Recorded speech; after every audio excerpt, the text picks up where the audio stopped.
Boa noite, pessoal. Meu grupo irá falar sobre o método criativo para o ensino de literatura. E o grupo é composto por mim, Bruna, Isabela, João Lucas e Rafael.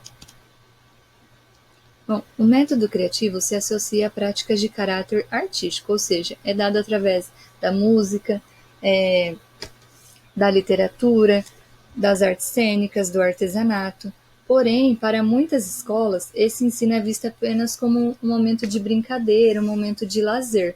O aluno não é incentivado à criatividade. Já a criatividade é uma forma de interação entre o homem e seu mundo externo e interno.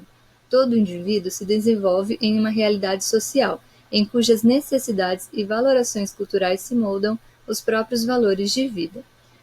É aquilo que a gente viu em análise do discurso, né? Todo indivíduo ele participa de diversas esferas sociais, a esfera acadêmica, a esfera literária, a esfera religiosa, e é através dessa vivência em sociedade que construímos tudo aquilo que falamos, pensamos, criamos. O nosso discurso é resultado da nossa memória discursiva. O criador não existe sem a história.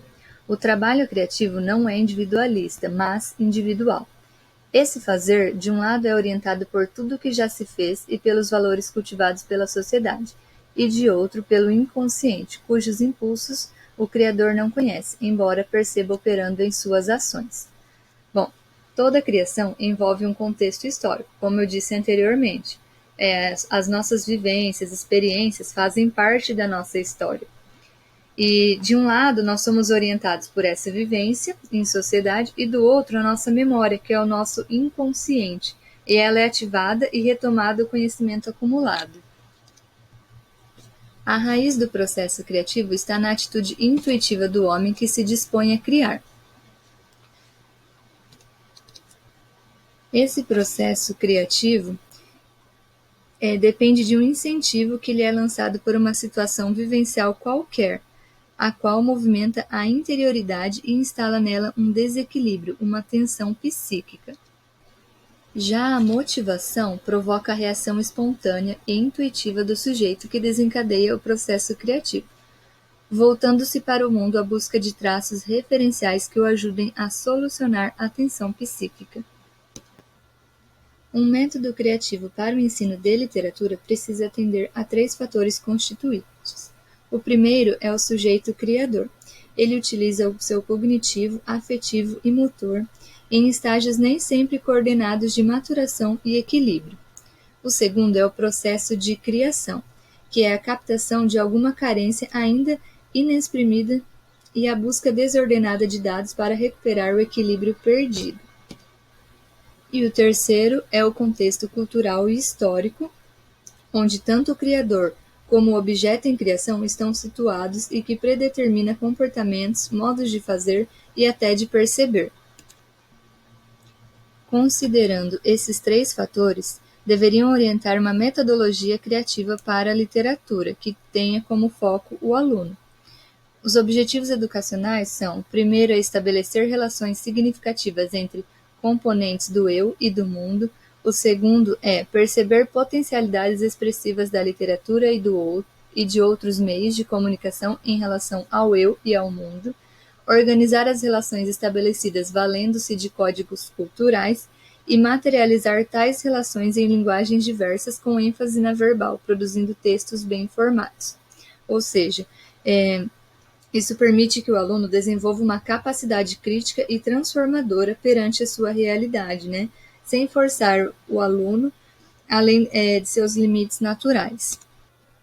A avaliação desse método é feita em 2 níveis. O primeiro é o processo de criação de cada aluno, que pode ser observado diretamente e registrado em fichas, e o segundo é o texto produzido pelo aluno, que pode ser qualquer objeto, atividade ou conjunto articulado de frases em que se medem referindo-se à carência inicial. E agora iremos falar sobre as técnicas de ensino para o método criativo. Oi, então dando continuidade, agora eu vou falar um pouco sobre as etapas do desenvolvimento do método criativo. Quando se pensa num processo criativo, ele parte de uma carência, né? Que algo está faltando e então tem que trabalhar em cima disso que está faltando, né? Então, o sujeito ele vai trabalhar a fim de suprir essa falta, baseando-se, claro, na sua percepção acerca do mundo, da realidade que tem relação com essa carência ou essa necessidade. Bom, e aí tem um conceito do insight. O que é o insight? O insight é aquele momento de estalo, onde tem uma ideia e todo o desenvolvimento do trabalho, seja ele um texto, né, é para fazer essa ideia acontecer, para concretizar essa ideia. Falando melhor sobre cada etapa do desenvolvimento do método criativo no ensino da literatura, a primeira coisa, então, é os alunos, né, ter consciência que há carências, né, a serem supridas. Essa carência pode ser individual ou coletiva. Eles podem detectar, por exemplo, uma carência social e desenvolver um texto, um trabalho, a fim de suprir, ao final, essa carência, então. O professor, o papel dele vai ser incentivar os alunos a encontrarem uma resposta, uma solução a essas carências que foram constatadas pelos próprios alunos. Ele vai só funcionar como um auxiliador, não vai ficar dando o passo a passo de como deve ser feito, né? São os alunos que têm que fazer acontecer, que têm que desenvolver a sua criatividade. Então, vai acontecer que eles vão ter que desenvolver uma coleta desordenada de dados. Desordenada porque, nesse momento, eles precisam de obter informações, materiais, mas ainda não precisa de ser uma coisa totalmente organizada, certinha, sequencial. É só o momento de ficar pegando os recursos mesmo. Já nessa etapa, aí vai começar a organizar melhor as informações obtidas na etapa anterior, né? É aí que acontece o insight, que daí tem uma ideia mais clara para trabalhar em cima de solucionar, então, e suprir essa carência. E pensando na literatura, a literatura ela vai colaborar muito a esclarecer as coisas, porque ela já traz conflitos devidamente ordenados e resolvidos, né? Os textos literários, eles já trazem uma visão de mundo, então já é um ótimo suporte. Na etapa da constituição do projeto criador, é selecionado todos os recursos materiais necessários para executar o trabalho a que se propõe efetuar. E depois, então, é a elaboração material, que é fazer o quê? Dar substância física ao insight, né? Aquela ideia. É a execução mesmo, propriamente dita, é a prática. O resultado do projeto pode ou não ser um texto literário, né? Estamos tratando do ensino da literatura, mas às vezes o trabalho final pode não ser um texto literário e não tem problema. O que importa é que a literatura apareça como campo de observação, né? Então ela tem que estar inclusa, né, em algumas dessas fases, nessas etapas do desenvolvimento, mas o resultado pode não ser literário, como também pode ser um texto literário. E por último, a divulgação do trabalho. É importante que esse trabalho seja divulgado, um trabalho original, que passou por várias etapas, né? Então é fundamental que ele seja conhecido pela comunidade. Retomando então as etapas do desenvolvimento, em primeiro lugar, temos a constatação de uma carência, né? Que os alunos, com base na sua experiência, na sua vivência, vão constatar uma carência, uma necessidade e vão trabalhar a fim de suprir. Aí começa a segunda fase, que é a coleta desordenada de dados. É começar a expandir seu conhecimento acerca dessa carência. Começar, então, a colher informações e materiais que tenham, então, essa associação, essa relação com a carência que constatou. A elaboração interna dos dados é organizar melhor o que foi colhido na etapa anterior, né? É já fazer uma coisa mais estruturada e que a partir daí tem então um insight, tem uma ideia mais nítida do que deve ser feito. A constituição do projeto criador, que é a quarta fase, já é colher todos os recursos materiais necessários para colocar na prática, então, o seu trabalho, o seu texto. A elaboração do material, como o próprio nome diz, é realmente elaborar o texto, o trabalho, o projeto, enfim, né? É a execução, é a parte de fazer realmente acontecer. E por último, depois de finalizado o trabalho, é a divulgação, para que a comunidade tenha, né, o conhecimento depois do trabalho original que foi feito, passando por todas as etapas. Então agora eu passo a fala ao João Lucas. Boa tarde, pessoal, tudo bem? Eu sou o João Lucas, né? Eu faço parte aí do grupo com a Isabela, com o Rafael, com a Bruna, e eu vou estar dando continuidade aqui à nossa apresentação, certo? Eu fiquei com essa parte dos exemplos, né, de falar um pouco sobre os exemplos de unidade de ensino, que seriam, na verdade, né, métodos de aplicação desse método criativo dentro das atividades, dentro de um currículo por atividades, certo? Como são exemplos, eu não gostaria de me ater a ficar somente, né, lendo para vocês esses exemplos, né? Porque eu não quero que vocês pensem nessas atividades como únicas possíveis, né? Até porque a gente sabe que uma turma de uma sala de aula, ela é diferente da outra. Então pode ser que esse trabalho funcione com uma turma e com outra não, né? Então podemos pensar aí que algumas coisas podem ser retiradas, algumas coisas podem ser acrescentadas, né? De modo que aí na nossa aula, nessa aula que a gente vai pensar com os alunos, né? Nessa atividade que vamos pensar com os nossos estudantes, que vá fluir o trabalho. Então, a gente tem que pensar de um modo que vá fluir para eles, né? Então, né, vou dar essa continuidade aí com vocês, certinho? Então, dentro do exemplo de unidades de ensino, desses exemplos de unidade de ensino, a gente tem aí alguns tópicos, né, que são naturais e parecidos com uma aula, né? A gente tem o conteúdo, o material, o objetivo, né, certo? São aplicações naturais, não? Já são conhecidas por vocês, certo? E o que viria a ser genericamente aí, explicando um pouquinho o conteúdo, o material e o objetivo, né, que são aí essas principais essas ramificações mais simples, né, conhecidas por vocês. Tá? O conteúdo, né, ele é o conjunto de valores, conhecimentos, habilidades e atitudes que o professor deve ensinar para garantir o desenvolvimento e a socialização do estudante. Né? Quem aí é professor, quem já teve alguma experiência, sabe que lá no seu diário você tem que preencher, né, lá indicando qual é o conteúdo que vai ser trabalhado naquela aula, né, naquele período com os seus alunos. Né? Depende aí da instituição, né, o funcionamento ocorre de uma forma ou de outra, né? Mas vocês creio que vocês já devem conhecer, né, essa questão do material, do conteúdo, aliás. Né? E o material, o que seria o material? O material é o corpus utilizado, um livro, um filme, né, um vídeo, bem como as ferramentas ali que você vai usar à sua disposição para aquela aula. Né?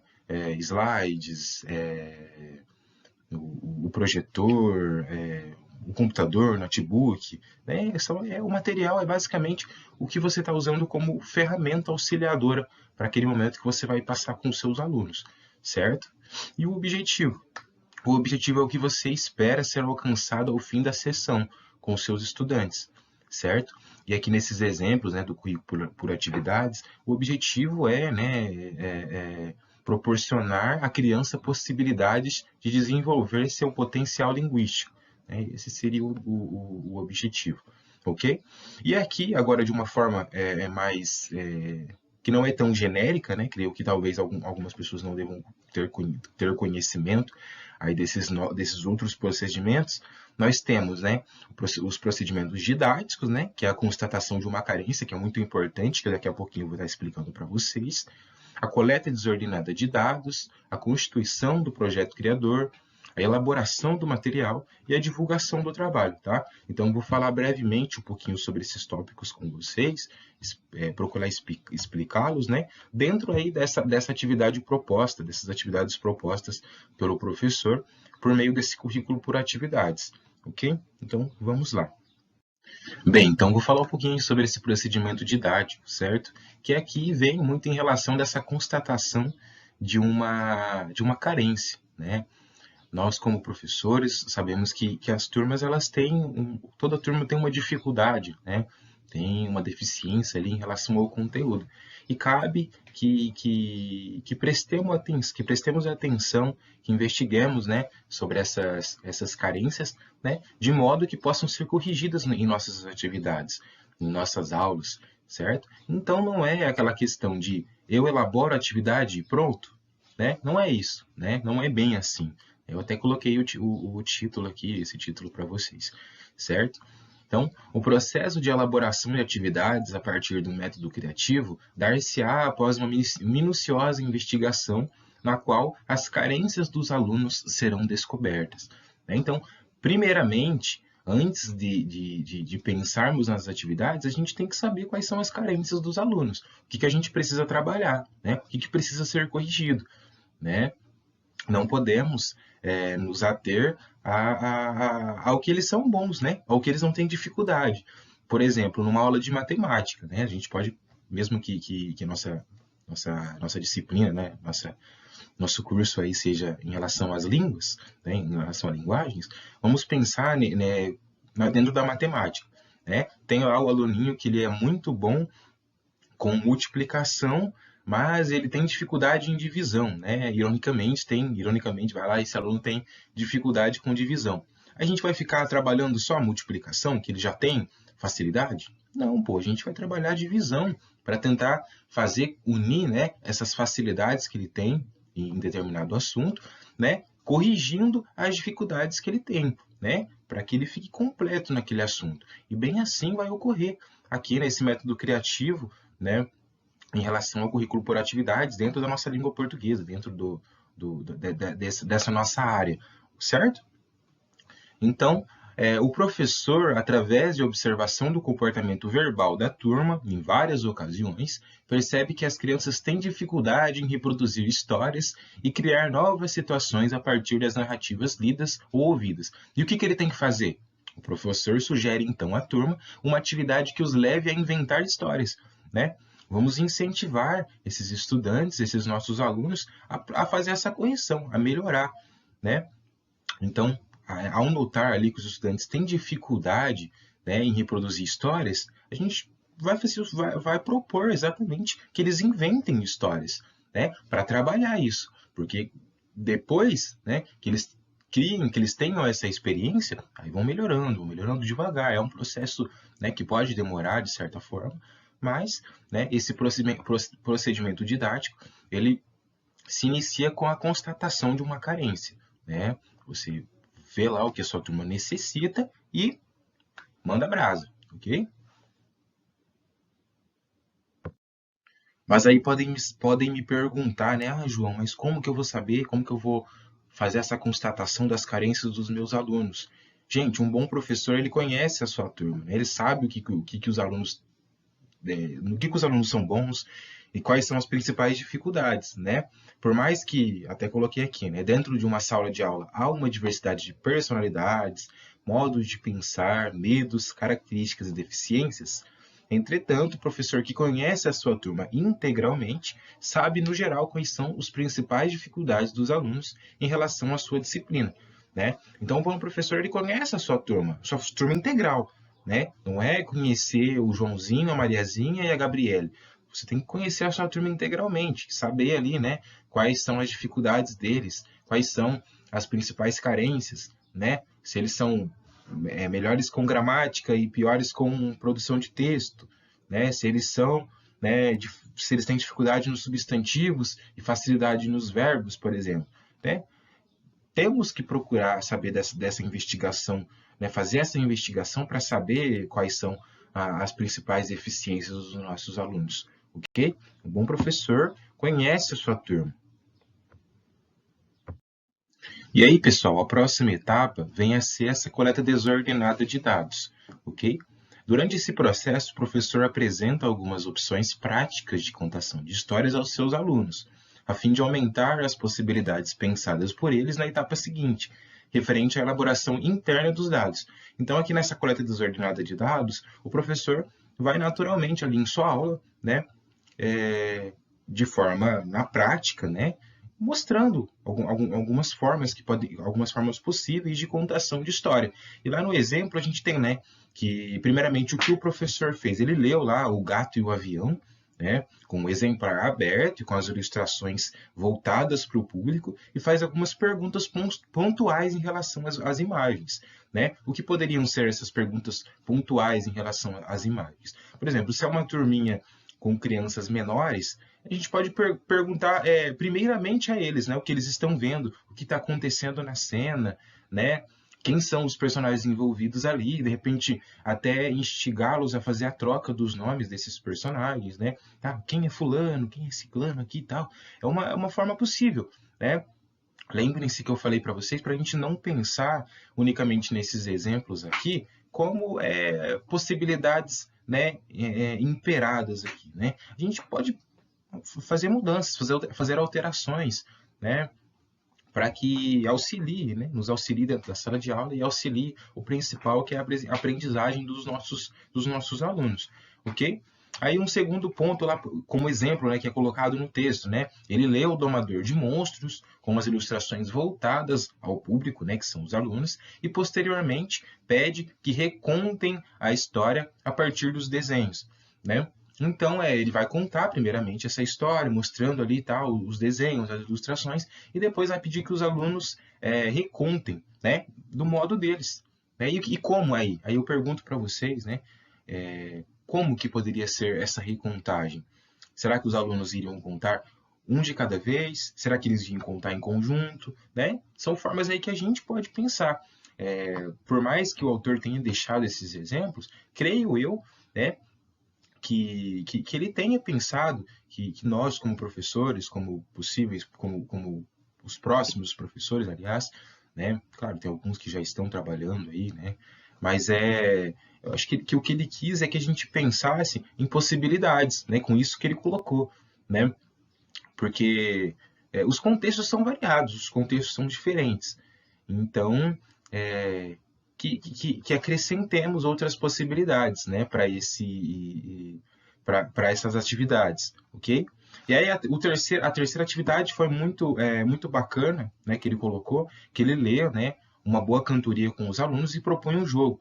E como que seria esse jogo, né? Os alunos iriam contando e cantando a história, né? Os personagens iriam entrando, né, segundo a sua profissão e tal, algo interessante, né?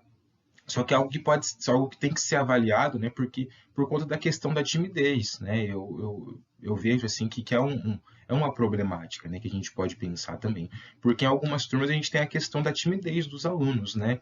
Será que todos os alunos iriam conseguir? Será que ninguém ia travar ali na hora? Então cabe, né? Que nós, como professores, pensemos aí em coisas que vão facilitar, né? Coisas que vão fazer esse trabalho funcionar, mas que também, né? Não vão, como que eu posso dizer, paralisar os nossos alunos, né? Vão motivar. Então a gente tem que pensar, né? Vamos acrescentar coisas aí para pensar de formas para acrescentar aí nessas atividades dos estudantes, ok? Mas de fato são exemplos bacanas, né? Que ele colocou ali, que podem, né, auxiliar muito. Né? De repente, é claro, durante aí o tempo que você está dando aula, que você está com os seus alunos, às vezes lhe faltam ideias, né? Às vezes faltam formas na mente, né, de como que eu vou trabalhar esse conteúdo. E exemplos assim enriquecem, ajudam. Né? Talvez não seja interessante você fazer exatamente daquela forma, né, como eu venho falando para vocês. Mas, de repente, pegar uma ideiazinha ali, e complementar com uma outra coisinha colar, eu acho que funciona bastante, funciona bem. Okay? Então, esse processo de coleta desordenada de dados, né, é o professor apresentando algumas opções, né, para que depois, né, na etapa seguinte, referente à elaboração interna dos dados, os alunos tenham, né, tenham em mente a forma, o jeito que eles querem trabalhar, o jeito que eles querem contar essas histórias num projeto. Entendeu? Então, vamos passar para essa próxima parte aí, referente à elaboração interna dos dados, ok? Então, aí chegando, né, à etapa da elaboração interna dos dados, né, o que acontece? Essa etapa se desenvolve paralelamente às atividades desenvolvidas na anterior, na coleta, certo? O professor pode estabelecer prazos com as crianças para a elaboração de um projeto de narração de histórias pela turma. À medida que essa fase vai se desenvolvendo, as crianças vão tendo cada vez mais clara a ideia daquilo que pretendem contar. Então, foi por isso que tem aquela coleta dos dados, né? Porque daí você vai estar dando um suporte para os alunos pensarem a forma que vai funcionar melhor, né? Essa contação de histórias aí, né? Nesse exemplo, né? O que eles gostaram mais, o que eles acharam mais fácil para eles, né? A gente deve lembrar que numa aula, o correto é que a gente coloque o aluno como centro, né? O que vai ficar mais fácil para eles, né? Talvez, olha, dessa forma não funciona, mas dessa forma que funciona, né? E não pensar somente no grupo, né? Mas pensar individualmente também. A gente sabe que alguns alunos têm mais dificuldade, outros não. Então é difícil, é complicado, mas cabe que pensemos em formas que no geral, né, vão funcionar, né? Nessa elaboração, nessa ideia daquilo que os alunos pretendem contar depois, né? Como que vai funcionar esse projeto aí de contação de histórias, né? Como exemplo, ok? Então, basicamente, essa a elaboração interna dos dados, ok? Penso eu que seria interessante, né, você sentar ali com os seus alunos e, né, gente, como que a gente vai fazer? Vocês gostaram dessa forma que eu fiz? E aquela outra lá, tal, será que vai funcionar?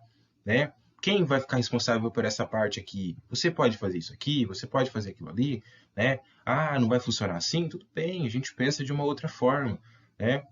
Mas é nesse sentido, ok? Vamos passar para a próxima parte.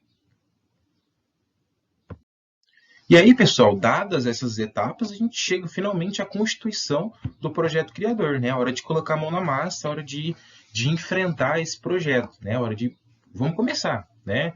A hora do vamos já, do fogo. Então, o que a gente precisa com os alunos ali?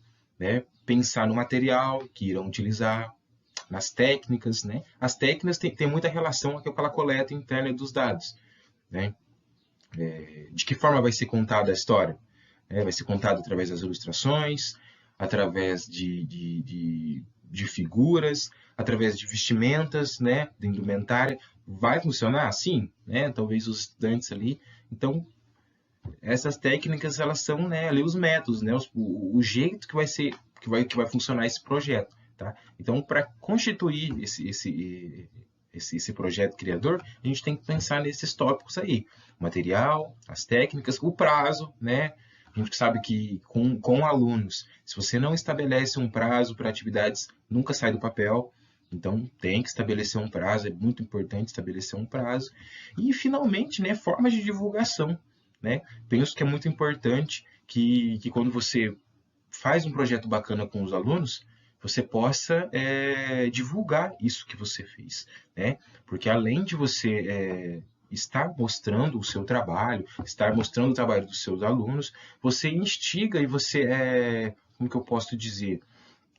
Você inspira, talvez, outros profissionais, outros aluninhos a pensar em um projeto assim, né? A gente sabe que coisas diferentes são bem-vindas na escola, né? E elas não acontecem muitas vezes, né, por falta de incentivo, né? E talvez aí, na disciplina de língua portuguesa, você criando um projeto dessa forma, talvez você vai instigar um professor de biologia, um professor de ciências, um professor de inglês, um professor de qualquer outra matéria a pensar num projeto assim, feito com a turma também. Por que não, né? Então, pessoal, esses são alguns exemplos aí, né, das unidades de ensino, né, dentro do projeto criativo, né, do método criativo, aliás, certo? Eu não quis me ater muito, né, a ficar lendo como foi colocado esse exemplo, para que a gente pense exatamente de uma forma, né, que vai se enquadrar com os nossos alunos, né, mas de uma forma mais genérica, né? Quis contar dessa forma com vocês, ok? Vamos passar aqui. E aí, falando, né, finalmente um pouquinho mais sobre a questão da divulgação do trabalho, né, ali no texto é estabelecido algumas formas que podem ser divulgadas ali, esse projeto, mas, né, podemos pensar aí, né, quando você faz um projeto com uma turma, quais são as formas de divulgação desse trabalho? Tem as redes sociais, tem a comunidade escolar, né, tem para as outras turmas, né, até é citado no texto que você pode estar apresentando para turmas daquela disciplina, né, de outros anos, né, de outras séries, né, é interessante. Né? E como eu falei para vocês, a divulgação do trabalho, né, não é algo assim para você receber, como que eu posso dizer, biscoito, né? Tem essa questão da gira do biscoito hoje em dia, né? Não é para ganhar biscoito, é porque é necessário mesmo, talvez para inspirar outros alunos, inspirar outras turmas. Então é valiosa mesmo essa divulgação do trabalho, né? Para uma escola é muito importante.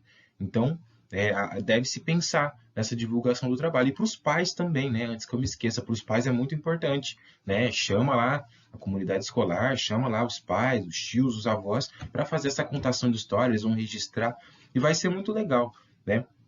Talvez seja uma oportunidade aí dos pais estarem vendo seus filhos, né, ali dentro do colégio, né, agindo, participando, né, de uma atividade diferente, né, o que é muito bacana, ok? Então, essa parte da divulgação, ela é também bastante importante, ok? Então, eu vou encerrar aqui a minha apresentação, a minha breve participação aqui, falando desses exemplos com vocês, né? E passo para o Rafael agora, que ele vai dar uma conclusão aí com a gente, ok? Espero que vocês tenham gostado, né? Mesmo que foi falado de forma genérica, o que a gente espera é que pensemos, né? Na ação, né? Não na cópia dos exemplos, né? De você ler ali e tal, e que a gente faça especialmente daquela forma, né? Exclusivamente daquela forma. Não, né? A gente pode acrescentar, a gente pode retirar, né? Mudar algumas coisinhas, pelo aquele pressuposto de que nenhuma turma é igual a outra, ok? Então, agradeço a atenção.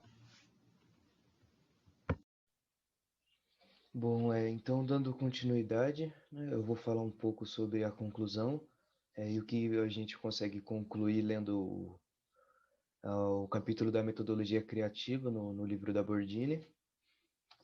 Então nós temos que a metodologia criativa, segundo a autora, a criatividade consegue ultrapassar o puro lazer e pode converter-se em aquisição de conhecimento quando se processa planejadamente. Então, essa metodologia, com o intermédio do professor, ela consegue gerar um prazer e conhecimento, né? O aprendizado se torna uma coisa prazerosa. E nessa metodologia, a gente consegue concluir que o alvo, o ser humano, ele é visto não meramente como o detentor do conhecimento, né? Do que existe, mas ele também consegue explorar os conhecimentos já pré-existentes para a produção de alguma coisa nova, né? Essa metodologia ela consegue aliar as artes cênicas, as plásticas, artes plásticas, a música, a literatura, em prol do conhecimento, né? Esse conhecimento é visto como uma coisa nova.